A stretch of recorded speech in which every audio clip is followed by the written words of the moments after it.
Nik irakurri dudan liburua Guatzondarrak izenburua dauka. Idazlea Jane Austen da, baina euskarara Ana Isabel Morales itzuli du, Sara Moranteren ilustrazioekin eta denon artean argitaletxarekin 2014 urtean.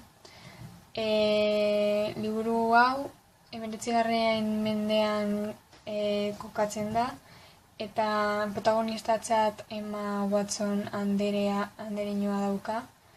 Emma 7 urte zituela bere izekorekin bizitzera joan behar izan zen, baina 14 urte igaro ondoren bere senarra hil eta berriro ezkondu egiten da,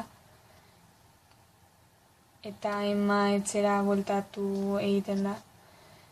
Watsondar familia 3 ahizpaz eta 2 anaiz osatutako familia pobrea da, eta protagonista etxera bueltatzerakoan ahizpa nagusiarekin eta aita gaixoarekin bakarrik topo egiten du,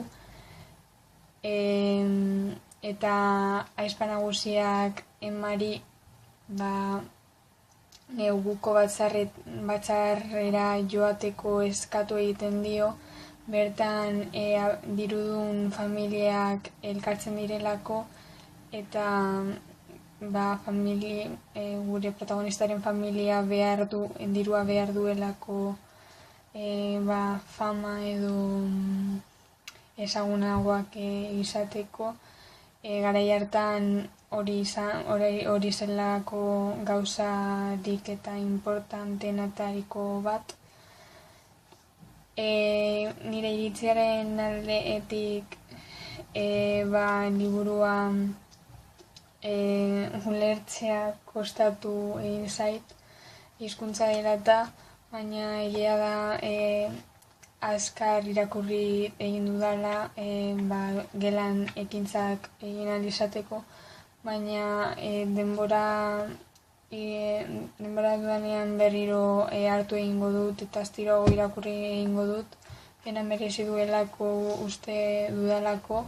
Gainera, harreta deitu didan gauza bat Jane Austen idazleak bukatu ezin izan zuen liburu bat dela da.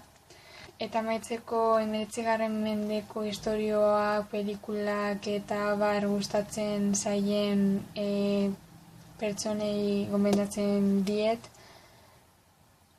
Liburu hau aproposa baita, eta nire ustez lehen izan da bezala